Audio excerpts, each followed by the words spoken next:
We're live on all three. All right, well, 2 out of the 3. So we'll wait until we see some people pop in, and then we'll get going. And if they don't pop in, this will be on the entire day. Okay. So that'll be the good part about it. Yeah, there's a little thing in the middle that should show how many people are coming in.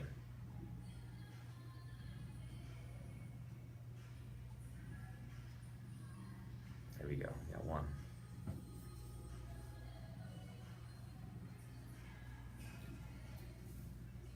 What's going on, guys? Who do we have here? Oh, my phone's crickets reading. Brian Walter. Hey, Tito, what's going on? Hey, Scott. Ryan, Joel.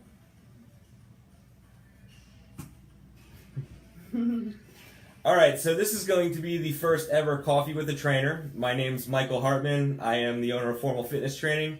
I'm here with Danielle Keperling. Danielle and I go back, way back, 2007, somewhere around there is when we met. We graduated from Penn State with our kinesiology degrees together in 2009. We worked together at LA Fitness, and now we both run our own thing, and we're here at Why I'm Missing Fitness today. And this is Danielle.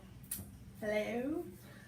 So basically the idea behind the Coffee with the Trainer here is I'm going to get together with trainers that I respect and I like their knowledge and I think they're well respected in the community. And once in a while we'll get together, we'll talk to you guys, we'll field some questions about all things health, fitness, nutrition, supplementation, pretty much life, anything. There's nothing that's off limits. As Danielle and I have been doing this combined about 22 years.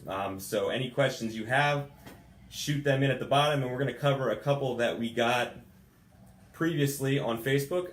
So the first one we're going to start with here came from Ray, and he was saying that, is carb cycling a better option than intermittent fasting?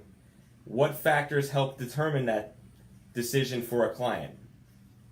Danielle, Okay. what are your thoughts? So my background in nutrition is basically fitness nutrition. It is different than just going to a nutritionist, and I generally know the same ideas, but you need to eat to fuel your workouts. So the idea of intermittent fasting, it's an infant right now. So it's an infant stage of, basically we don't have a lot of research on it, and the people that are involved with intermittent fasting, there's a really small group, but they're really passionate about it. So I've never been saying, yes, you should do intermittent fasting, not to say that it's wrong, because I think it works. And so does carb cycling, and so do a lot of other diets, they work. So they all have the same general concept. Food in, food out, and is there a deficit? So if you're creating some type of deficit, you most likely will start to lose weight. So the difference between carb cycling and intermittent fasting, there's a lot of differences because they're really not the same type of eating at all. So I would say the big takeaways, I just jotted some notes down as I was thinking about this from Ray's question. It's a great way to practice eating in the terms of people eat. It's a mental and it's also physically. Are you mentally hungry or are you physically hungry? So doing like a trial fasting is a great way to just kind of see, when am I hungry? Am I hungry because I think I want to eat, or am I really hungry? And it kind of gets you more in tune with your body. The regular fasting is something to do to take it to the next level. So if you're a pretty fit person, I might try intermittent fasting because that's more likely to keep your body fat low and to maintain it low. So if I'm at 16%, I might have done some carb cycling. I'm at 11% right now, and I might try intermittent fasting to keep my body fat low. Come on in. We have a knocker. Hello? Okay. Okay. So carb cycling then is you could have high carb days, you could have moderate carb days, and no carb days. So your highest carb days, is you're going to have the most calories. Low carb days, moderate, and no carb days, obviously you're really low on calories. So when you cycle your carbs, again, you're playing around with the amount of calories you're taking in during the week, and carb cycling, really, I promote it for promotion of, bodybuilding, fitness, any type of, you want to build muscle and keep yourself lean. Do you have any comments on? Yeah, so I look at intermittent fasting and carb cycling, from my own personal perspective. When I was getting ready for my wedding, I went from about 230 pounds to 197 pounds. I did that through carb cycling primarily. So I was doing 4 low days a week. So Monday, Tuesday would be low carbs, right around 50 grams of carbs a day. And then the rest of my calories were filled with proteins and fats. Wednesdays and Saturdays were high carb days, which I would do about twice my body weight, so roughly 400 grams of carbs a day. And then Sunday would be a moderate day, so I'd be around 200. I was cycling between those. My really hard workouts were always on Wednesdays and Saturdays, where I had more carbs in my system, and Sundays. And then the low carb days, I primarily stuck to cardio so I could burn any additional fat off the top. And that allowed me to lose about 33 pounds getting ready for my wedding in about 6 months. So I really like carb cycling. Today, I'm at about 215. I was 226 at the beginning of the year. I kind of go up and down based upon if I'm bulking or cutting. Right now, I'm actually doing the intermittent fasting. So I'm doing the 16x8, which if you look it up, they actually call that lean gains. Basically, what I do is 8 o'clock at night, I stop eating, and then I don't eat again until 12 o'clock the next day. So right now, besides the coffee Danielle brought me, I haven't had any calories since 8 o'clock last night. I'll be going until noon. I feel that I get more mental cognition out of that. I feel like my brain's engaged. I feel like I have more energy. So when Ray asked what factors help determine that decision for a client, some of my clients do intermittent fasting, generally highly stressed out, busy professionals, people that don't have time or they don't have the perception of time to plan their meals in advance and things like that. It's a great thing because you don't have to worry about no decisions until noon. You don't have to worry about what you're eating or anything like that. You're just drinking your coffee, black tea, green tea, and your water. So for me, I enjoy the intermittent fasting just because it really helps me with my mindset. But when you want to get shredded real quick, I believe that there's nothing better than carb cycling. And I think Danielle explained it very well in terms of what carb cycling is exactly. So if you guys ever want any additional information about that stuff, Danielle and I both could, write something up for you, get together with you to discuss further, so you get a firm understanding of what carb cycling intermittent fasting means for you, because what it means for Danielle and me versus you, the plans are going to look slightly different for all of you. Well, the big thing is with intermittent fasting, people say, I'll do that because I skip meals anyway and I don't tend to eat. So that's a perfect diet, and people do it and they don't lose any weight. So the problem is that you're probably not getting enough calories over a period of time. So your body is very smart. So you can't just diet forever. So if you're constantly in a deficit, your body is not going to wither away to nothing. Your body will eventually stop and kind of go on shutdown. And so now your body, anything you take in, your insulin levels respond in a way that you don't want to. And basically, they take the food and they'll store it right away. The other thing is that people intermittent fast and they're not paying attention to it, is that they won't eat till 12, they're good, then they gorge, and then they're overeating. So then they're over their calories. So if you're not creating a deficit, that's not going to work. So whether you say, yes, I'm going to intermittent fast, if you're not watching your foods and you're just deciding to eat whatever you want, you're not going to lose anything just because of you're not eating a certain period of time. It all comes down to, are you in a deficit? And you say, well, how do I know how many calories am I supposed to eat? Where's this deficit? You can go online, there's like body calculators, and you want to do your BMR, not a BMI. BMI is body index, body fat index, or body, BM, Basal body Metabolic mass rate. index. You don't want that. You want BMR, which is your basal metabolic rate. So that changes as you age. And my basal metabolic rate right now is about hanging around between 1380 and 1400 calories. So that's how many calories I know that my body needs just at rest. If I was on bed rest and I'm not doing anything, that's how many calories I need to eat just to maintain. Now, if I go under that, I might lose a little bit of weight, but if I stay under that for a prolonged period of time, my body's going to say, hey, hold on, wait a minute, you're not getting enough of what you need. It might start taking from my muscle, which obviously I don't want that. So you kind of, a lot of people don't know how many calories do I need in one day, and so if you start there, all I do with my clients, we got to figure out your body fat, one, because if you're losing weight, you want to make sure you're losing the right amount of weight. You want to lose fat, not muscle. And two, I'm going to figure out where your BMR is, and that changes. Mike, your BMR from when you are 230 is different than when you are 200. Mm-hmm. So as you lose weight, you need to constantly check your BMR because your calories then differ. Your body doesn't need as many calories the smaller you are. Yeah, I think Danielle brought up a good point there. Just going back to the intermittent fasting for a second, when your feeding window is between 12 and 8, whatever your diet plan is, say you're eating 2,000 calories a day, you need to make sure you're getting that 2,000 calories within that 8 hours. And as she also said with the gorging, you don't want to eat 1,500 of those calories as soon as you're coming out of the fast because your body's not going to know what to do with that. So you want to keep your integrity of your meal plan in place over those 8 hours. So you might eat at noon and then 2:30, 5 o'clock, and then close it out at 7 o'clock, but you're still getting your meals in there. One additional thing I would say about intermittent fasting that I personally recommend, and I'll see if Danielle agrees with me on this, is if you are going to train in the morning, so say you're lifting weights at 7 a.m., but your fast isn't over until noon, I still do think you should have some type of either amino acids during your workout to keep your muscles fed, and in addition to that, I say you always should do your post-workout shake regardless. So have your post-workout shake, and then you can continue your fast until noon. But you want to make sure those muscles are well fed so you're not wasting muscle, as Danielle said earlier.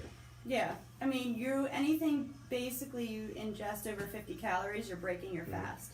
So, I mean, it depends on how strict you want to be. So if you really are like, I'm not breaking my fast, something like amino acids for sure, low calories, you can replenish. But yeah, if it's under 50 calories, they typically say you're not breaking your fast, but you want to make sure that there's no sugar either. So in a perfect world, you would train during your feeding window. Perfect. In a perfect world. So that's what we're saying there. All right, so if you guys have any more questions about intermittent fasting or carb cycling, you can post them in the comments. Now we're going to go into question 2. We could always come back. So question 2 came from Jason, and he was saying that he basically works 6 to 8 12-hour shifts in a row before he has 5 to 8 days off. He is struggling with low motivation, and he's trying to figure out what the best way to manage his schedule and getting him in his workouts and keeping himself healthy during that grueling work schedule. Yeah. With him, I probably would recommend intermittent fasting, that type of schedule. On days where he's not working and he's not training hard, you could do a lower carb day. On days where he's working, you don't want to be sluggish or fall asleep either. So that's kind of like you could go either way. I would recommend some type of carb cycling for me personally, and for a schedule like that, I don't know if he's able to eat during his work shift either. So I'm sure you get breaks, but then there might be 6 hours that you don't get a break or whatever his schedule is. I think he's a nurse. Okay. I think he works in the hospital. Okay. So you might not be able to get a break, but you don't want to go 8 hours without eating either, and you're trying to work a schedule and then try to get to the gym.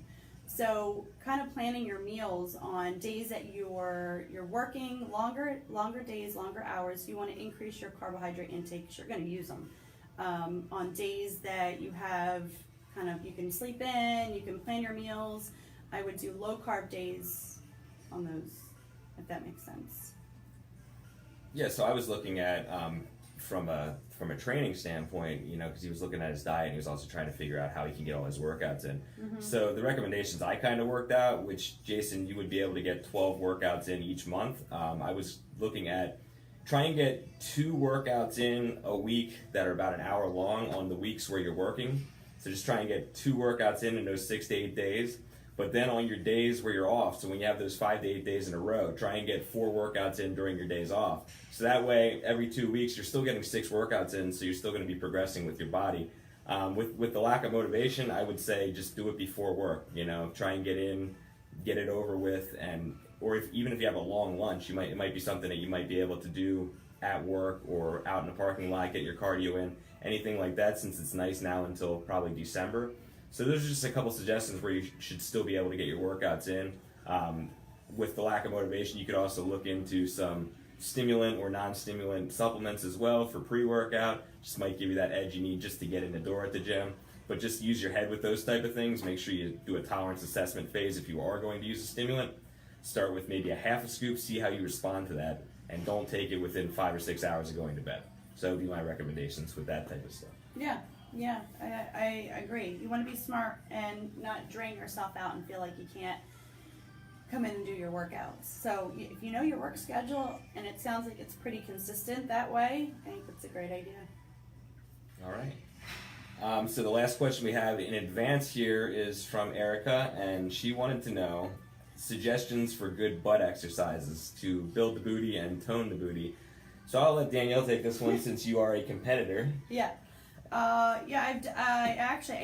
was one of my problems. So I had some kids and I lost my butt a little bit. And so one thing to build it up, and now I also have, so you're going to see, you got to do deadlifts and squats. And sometimes that can be intimidating for girls and guys. So I have a previous knee injury. I've had 2 ACL tears and medial and lateral meniscal tears. So I tend to stay away from heavy squats anymore and really heavy deadlifts. Hyperextensions, I don't know if you know what those are, but it's when you're bringing your spine and you're lifting your body. So whether you're lifting your top up or you're lifting your legs up in your supine position, so you're laying down, that's a hyperextension of some sort. And those are great. I lay over a stability ball and lift my legs, or I lay over a stability ball and lift my top. I don't know why I'm calling this my top. my upper body. It works. But so hyperextensions of all sorts, with weights, without weights, just body weight. A lot of step-ups. Step-ups are great to add height and also to add weight. So that's a great one, easy one to progress. Even if you have a bad knee, like myself, I can always find some type of height and weight to accommodate like a really challenging step up. Lunges, so walking lunges, stationary lunges are awesome for your glutes. And I do incorporate deadlifting, straight leg deadlifts, and also some squats. But I do a variation of squats, whether it's a sumo squat with a wide stance, a narrow squat, a front squat, where the weight is loaded in the front, traditional squats. But I'll increase my repetitions for those. So I may target more 15 reps just to lower my weight a little bit, and I may do 3 to 4 sets of everything. Yeah. Answer. I mean, I think I got everything. Yeah, those are. Don't forget your calves. Don't Listen, forget your calves. No one wants a flat butt or a big butt and no calves. So you don't mix some calves in there. You get some 3D calves like me. That's been the ongoing joke since I made that post a couple weeks ago. Oh. But anyway, yeah, I want to just add in, I think those are all great exercises, but the reason you're doing the stiff-legged deadlift for your butt, that's the glute hamstring tie-in, so where your hamstring meets your butt. You get that carved out nicely, your butt's going to appear nicer and bigger, lifted. 2 things that I do that are in addition to the exercise she mentioned with my clients, I like doing hip thrusters, so you get off the end of a bench, you put a bar across your upper pelvis, and you bridge up. Squeeze your glutes at the top, squeeze your hamstrings. So that's an awesome exercise to do. And also I actually like to use the leg press. It's one of those things where if you don't have a lot of flexibility, it can be difficult. But if you have a good amount of flexibility, I like bringing my feet a little higher up on the leg press with your feet together, about 2 inches off the top. Come in as close to your chest as you can, and then push it out 3/4 of the way. and then back to your chest. So that's going to isolate the glutes and the hamstrings just a little bit more than a traditional leg press, which would be primarily quads, hip flexors, and a little bit of glutes and hamstrings. So those are things I like to do. Yeah. In addition.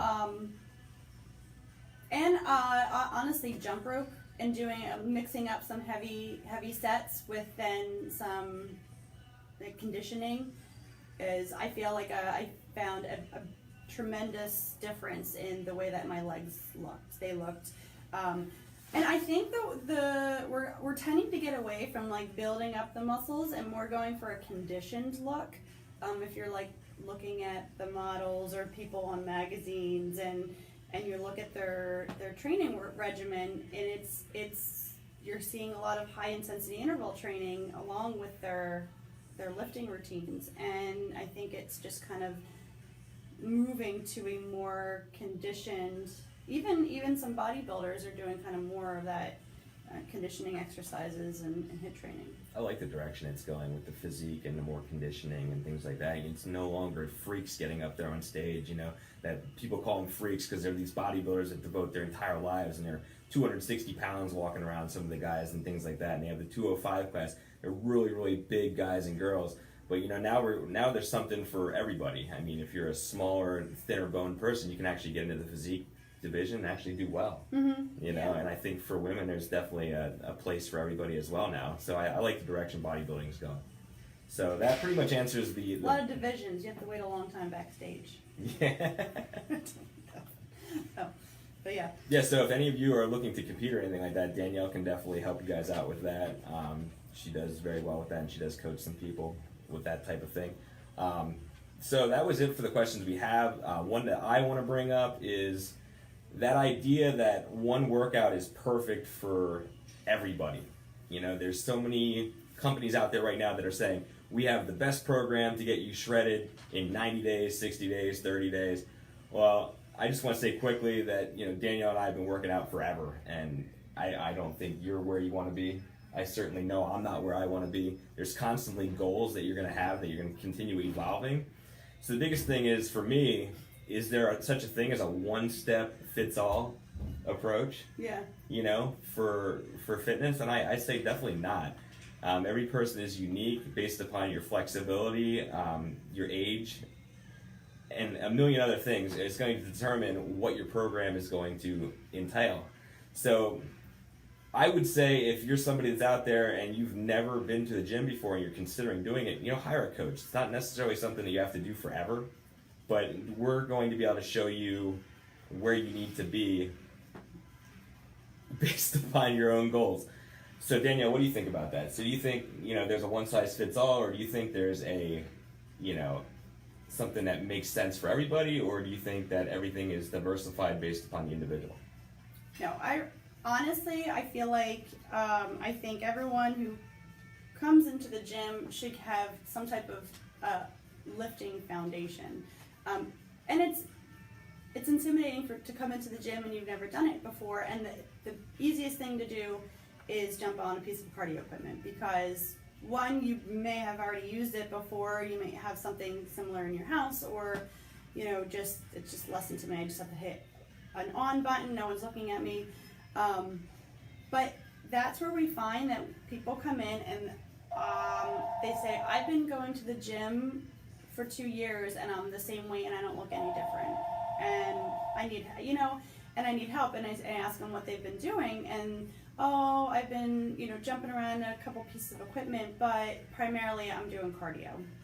Unless you're training for something and that's what you do, I wouldn't recommend just doing cardio.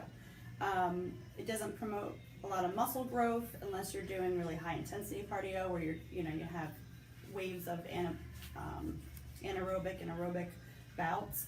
But so I would hire someone, or at least get a buddy or somebody who you feel comfortable with, to get a foundation of lifting, because no matter what age you are, it's going to increase your range of motion, your flexibility, some strength. And the fear that women say, I don't want to lift because I don't want muscles.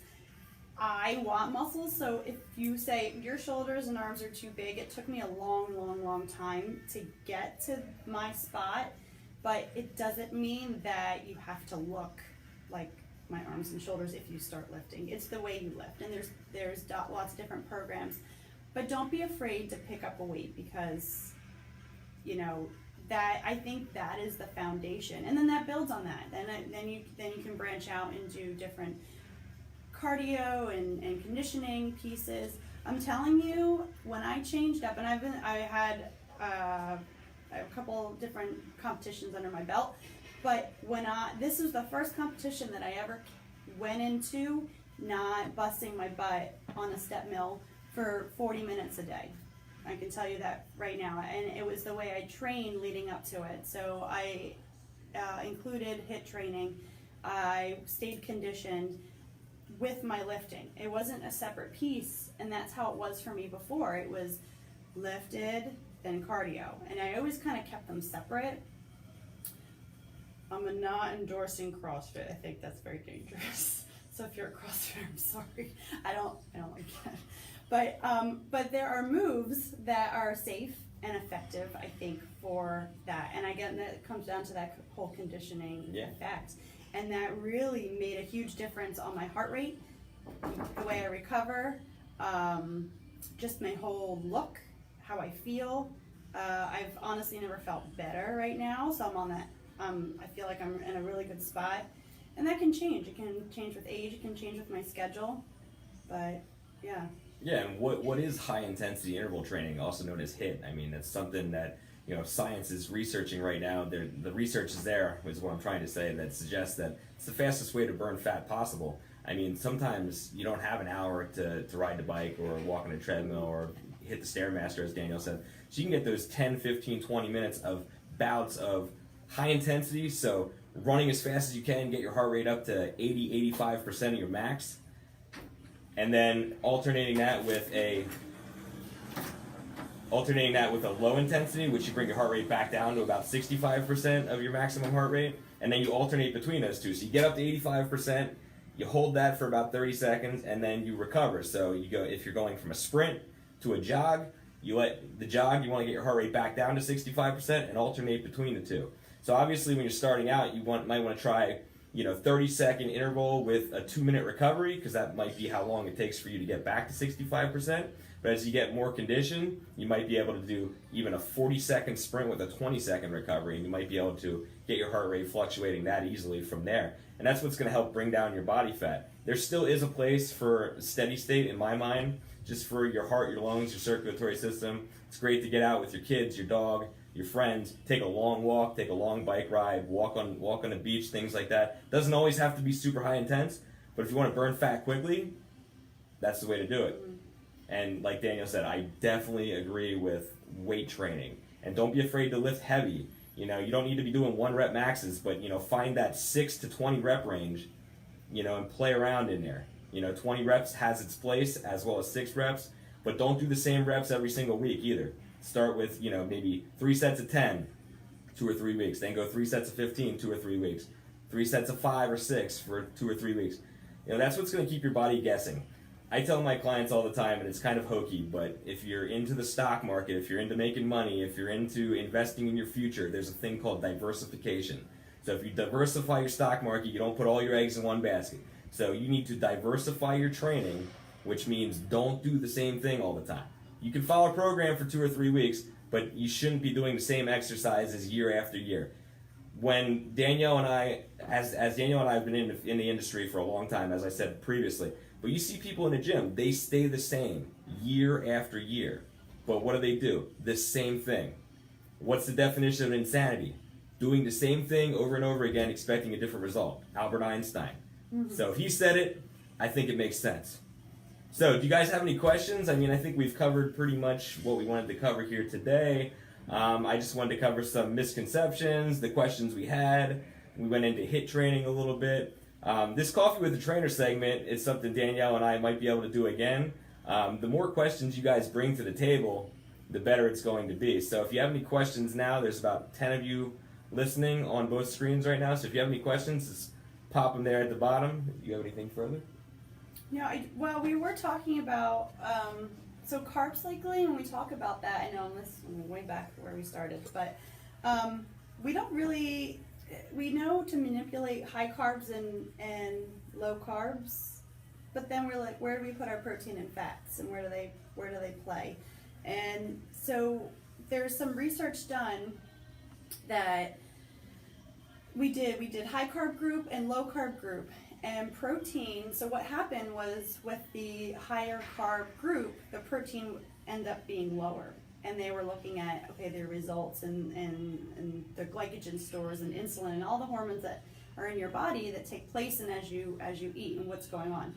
And they found that no matter what type of diet, either high carb, low carb, if they kept their proteins up to where they needed to be, that both groups actually were successful.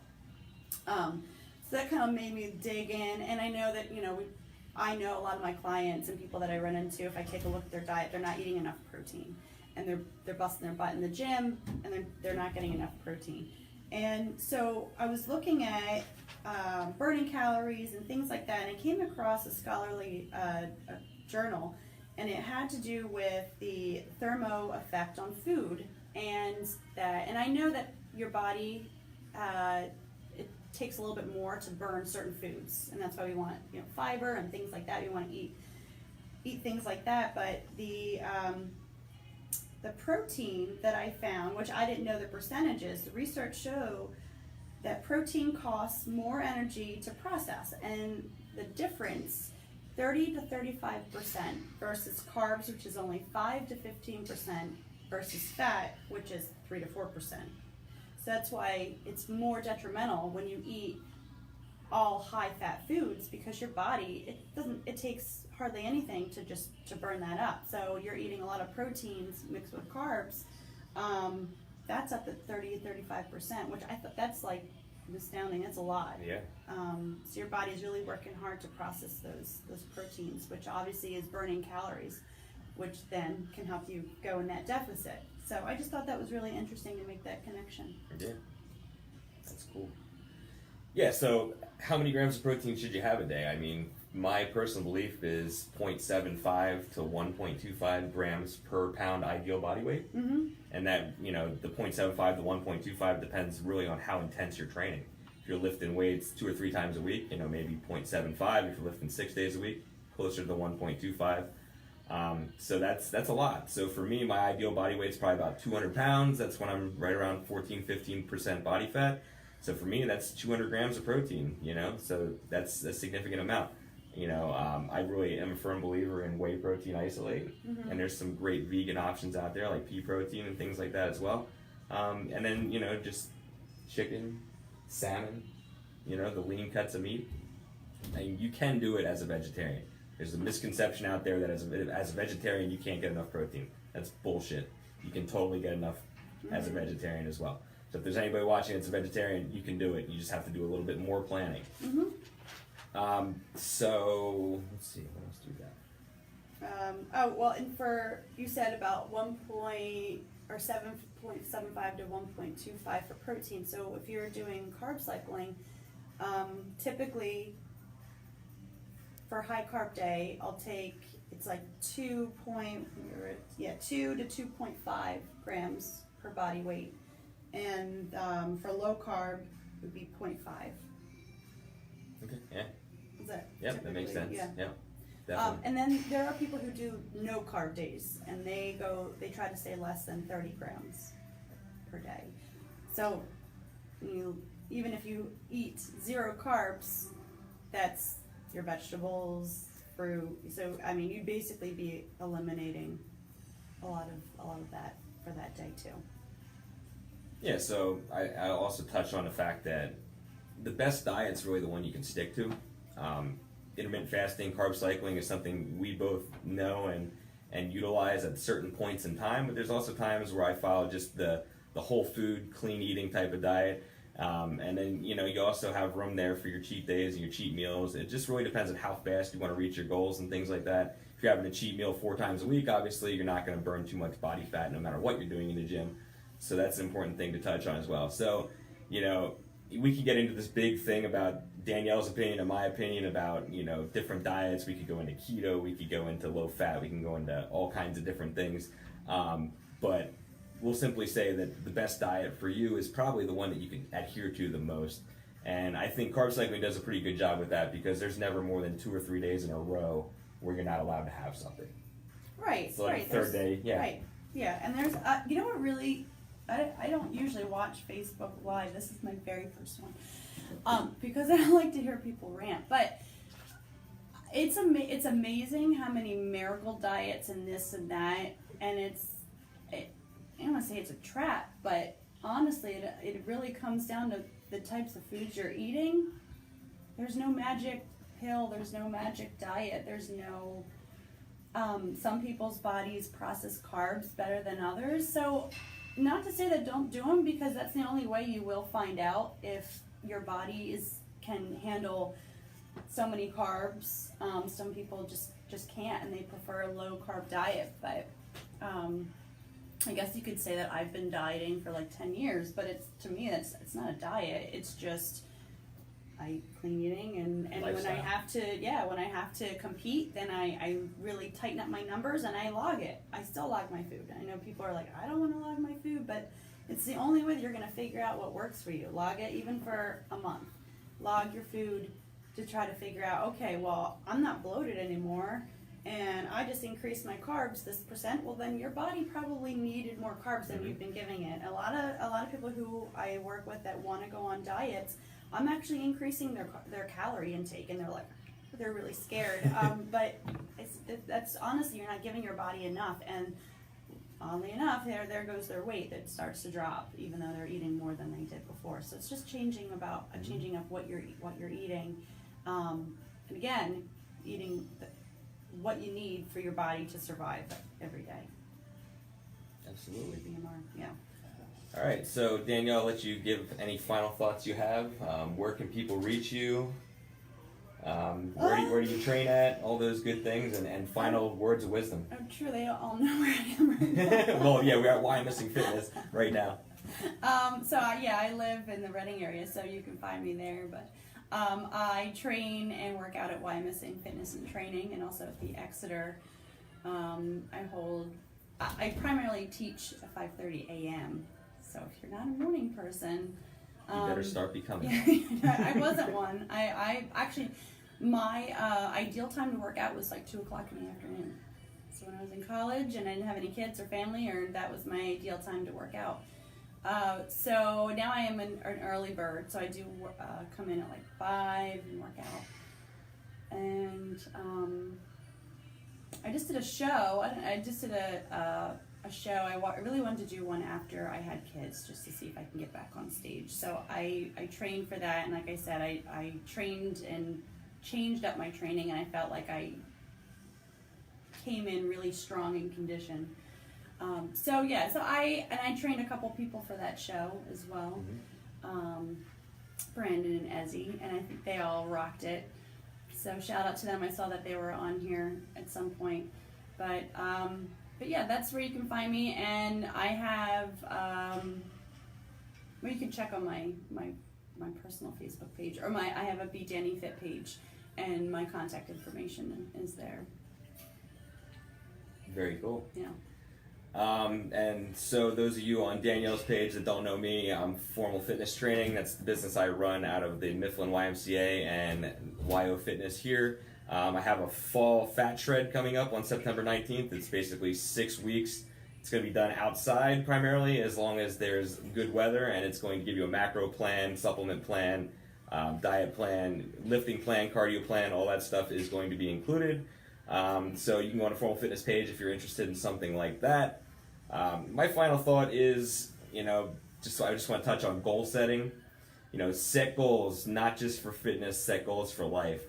Try and come up with 5 or 6 things that you're going to try and accomplish today, this week, this month, and just give it everything you got. Because as you check goals off, it's going to build your confidence. It's going to build your desire to do a little bit more in life. So I want to see all you guys succeed. That's my biggest thing. I like to collaborate. I don't believe in competition. That's why Danielle and I are sitting here together. We're in a field where a lot of people want to cut each other's heads off. That's not how we are here at Why Missing Fitness. At Why Missing Fitness, we believe in each other, and we support each other every step of the way. That's what you should be doing in life. Thanks for tuning in. Coffee with the Trainer. Check back next time. Love you guys. But just make sure it's